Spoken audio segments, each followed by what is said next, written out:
Kate? Hello, y'all. Thank you so much, Linda, for introducing me.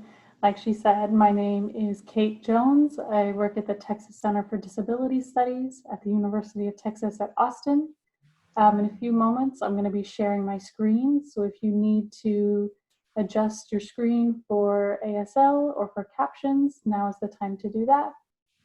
Today, I'll be talking about how you can utilize events and Facebook Live to reach the audience that you want.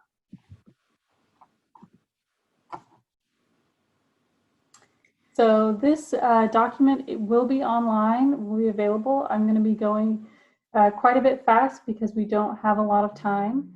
So why would we want to do Facebook Live? Why would we want to use Facebook? It's a really great way to reach a broad audience. I think that a lot of people believe that millennials are slowly getting off of Facebook, but part of me thinks that's not true because we do still want to stay connected to our family and to our friends. And even if it's not as used as Instagram or Twitter, I still think that it's a really viable source of social media. So this document will sort of take you a step-by-step how to create a Facebook Live, how to have a snappy title and description in order to get people excited and ready. That's what you're doing. And then we have the Facebook events. This is also relatively easy to do. I do have these little screenshots as well as step-by-steps in order for you to figure out how to do this best for you. The thing about Facebook events is that there are a lot of spaces where you can fill out the event type, admission, location, description. So there are a lot of ways to reach certain demographics. You want to make sure that you put these fields to use because you can use those if you boost a post, which means that you pay to have it advertised elsewhere. We do have this really great resource list, which we can and probably will update as we get along. And it mostly has Facebook Live, how to do it on your phone, how to do it with a camera, how to schedule a live stream, how to moderate things, how to create an event. And then I have this very detailed FAQ, which I will be updating after this presentation. So if you have any questions, it will be updated on this FAQ site.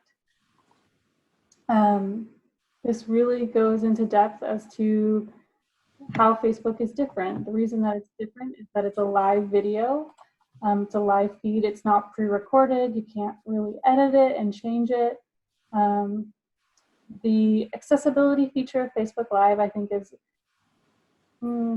not as great as Zoom. As we know, Facebook is making some accessibility changes, which hopefully will be easier, more accessible to include and interject in there. There's ways where you can add captions, and then what to do if something goes kind of crazy and you're like, oh, what the heck's happening? Excuse me, this is the interpreter. Could you speak just a little bit louder? I'm kind of having a little bit of a hard time hearing you. Yes, thank you. Thank you. I'll just kind of go back up and sort of talk about the step-by-steps for doing a live video. I think that this will be a really easy thing that you can do. What I think is really effective for Facebook Live is if you write down a template of what you're going to say. You want to make sure you have those points. You want to make sure that you know what you're going to say, so it's a bit of a roadmap. You're going to go to the page. So for this example, I used the Texas Center for Disability Studies. We went to the page, we found that create button, we clicked the live, and then we're switched over to this page. And this page is where you can schedule, you can sort of sift through all of the upcoming live events that you have. You can pick which page you want to share it to and do a title and a description. Title is very important. Make sure it's clear, concise, snappy, fun, makes you want to watch the video. And then you go live and it goes great. You have a lot of views. You're loving it. And then you will click finish and it'll be completed. And you did it. Congratulations. And then a quick summary for the Facebook events. You'll also go to your page. You'll find the events tab. Scroll down to this create event button. Here is where you'll fill out the fields and the categories. And then the form will ask you if you have any co-hosts. What this means is if Linda and I were creating an event for RevUp and TCDS, which is the Texas Center for Disability Studies, I would include her in that co-host position. That way we both have access to it and we can edit it. And then once that form is completed, you'll publish your event and it'll be posted on your followers' pages and timelines. Once you're there, you can invite guests, share, post updates, and you can also go live, which I have some links down in our resources section as to how you can do that. So that is, in a nutshell, going live and creating events. Thank you. Before you start, I want to let everyone know that all of these presentations are already, all the printed materials are already posted on the revuptexas.org website, so you can go there and follow along. And so all of the information that Kate just shared with you is already posted, as well as Josue's slideshow. So Josue, if you'll take it away.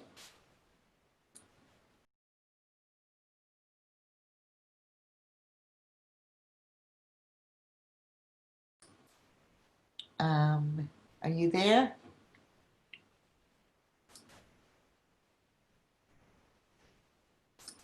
Can you see the screen? Yes. Okay, so Facebook has a lot of features that can help people organize groups and do different activities. Some of the things that we're going to cover today are groups and chat rooms for Facebook, as well as how to live stream on Facebook from from Zoom to Facebook, and how to utilize chat rooms and other features. So we're going to start off.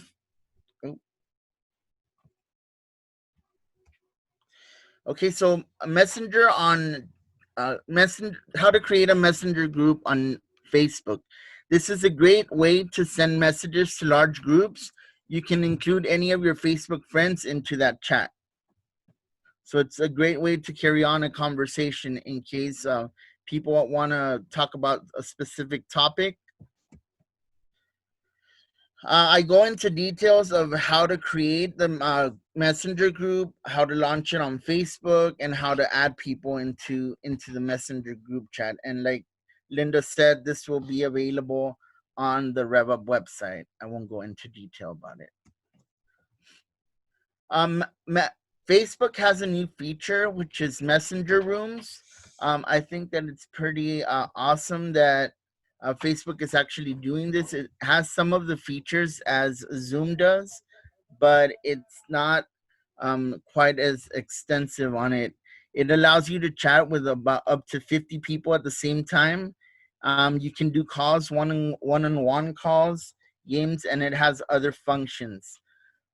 If you have not updated your Facebook app in a while, you might want to do that in order to be able to utilize the Facebook Messenger rooms. Okay, and on the app rooms, you can create rooms. Either you can create rooms under your own your status, or go to the button that states that you want to go into a room. So there's three different steps to make a room. You want to choose your room activity. You want to choose who's invited to the room.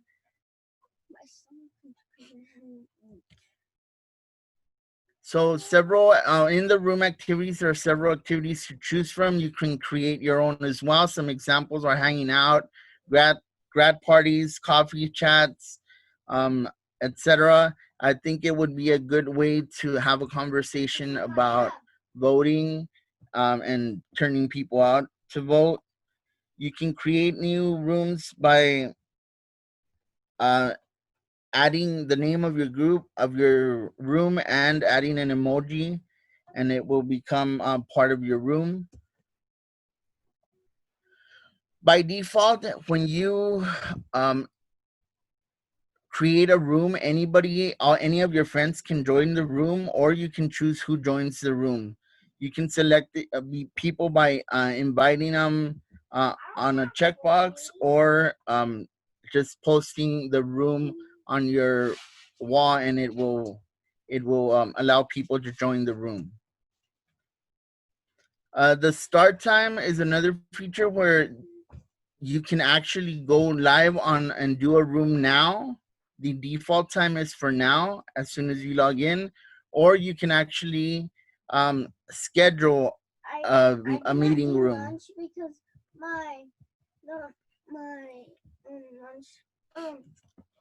Okay. So once inside the room, there are some free options you can have, like flipping your camera, turning your video off, clicking and sharing icon. Okay. At the bottom of the screen, there's several snapshots, different features that you can use yourself to change the background of your videos, of your rooms. Okay. Once you exit rooms, you can exit the room completely and delete it, or you can actually go and utilize it. The only thing with the existing rooms is that you'll only be able to utilize the existing room with the people that you have invited to that room in the first place. Other people won't be able to join.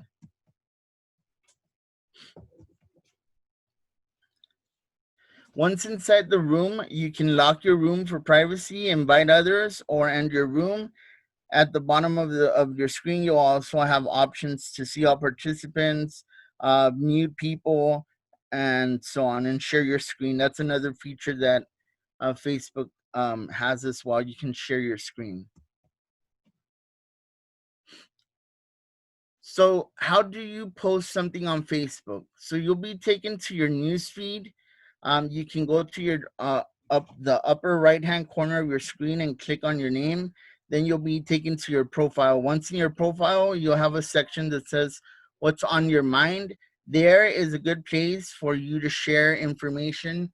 You can share photos. You can share anything relevant to voting if that's what you choose to do. You can also insert links into your posts, which will allow you to share content from the web. Okay, and then there's the streaming feature for Zoom and Facebook. Once you are on Zoom, you can go into your meeting, start your meeting, and then go to the More button. Once you go to the More button, you'll see Live on Facebook on the drop down. So once you click live on Facebook, it'll take you to the live portion of your Facebook page, and there you can determine where you want the live video to feed through, either your timeline, share it on a friend's timeline, in a group, an event, or a page, and that's how you can share from Zoom onto Facebook Live.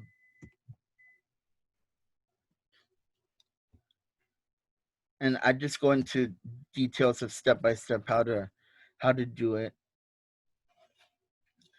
One important suggestion for when streaming to Zoom is that you mute yourself on the Facebook live feed, because if not, people will be hearing your audio doubled, since you are on the Facebook live and on the Zoom. So it's recommended that you mute yourself when you're on your Facebook.